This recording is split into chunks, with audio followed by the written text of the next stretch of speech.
Well, Texas might not have enough power if another severe winter storm hits. That is the warning today from the man who runs the state's power grid. And we got a rare interview with him for this week's episode of Yall-itics. For something as critical as electricity, probability is a game you do not want to play. That's why ERCOT is trying to find more electricity before winter. 3,000 megawatts, enough to power 600,000 homes, just to have on standby. An insurance policy in case Texas experiences another worst-case winter storm. We said all of the plants that had recently retired, mothballed, said they weren't going to operate for the winter. We sent a note out to them and said, hey, you all would be eligible if you could come back and operate. We don't expect a lot of them to be able to do so. Winter's still coming either way, right? Winter's coming either way, and we said we would consider buying up to 3,000. So that was the limit that we put. So we're hopeful we get as much as we can, but we probably won't see a full 3,000. The chances of rolling outages remain low, but still higher than last year. This is all Pablo Vegas's responsibility now.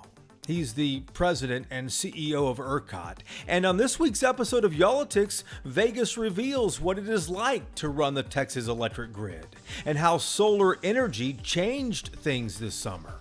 Why Texans were asked to conserve electricity in the evening, not the hottest part of the day. The risky period is now when the sun sets. When the sun sets on a very hot stretch of time, like we had throughout the summer, it's still near 100 degrees at 8, 9 o'clock at night. And at those temperatures, ACs are still running. And we have between, anytime on a summer day, 12, 13,000 megawatts of solar.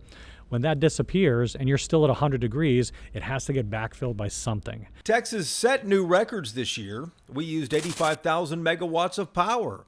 By the end of the decade, Vegas predicts that Texas will need 100,000 megawatts. That's 10 more plants like this in the next 7 years. A tough challenge for any CEO. Somebody had told me the other day, and I don't know if this is true, that ERCOT's been around for about a quarter of a century, and to date there have only been 2 CEOs who quit or retired. All the rest were let go. Why did you, first of all, is that right? I've heard I've heard it actually worse. I heard there's only one person that's ever retired from this job before. And why is a good idea? Yeah, I can do this. Why did you take this job? I mean, you're familiar with the retail side of this. Why did you take this job? Vegas has a lot to say on this episode of Yall-itics, available to download wherever you get your podcasts, or search for Yall-itics on YouTube to watch it. In Dallas, I'm Jason Whiteley.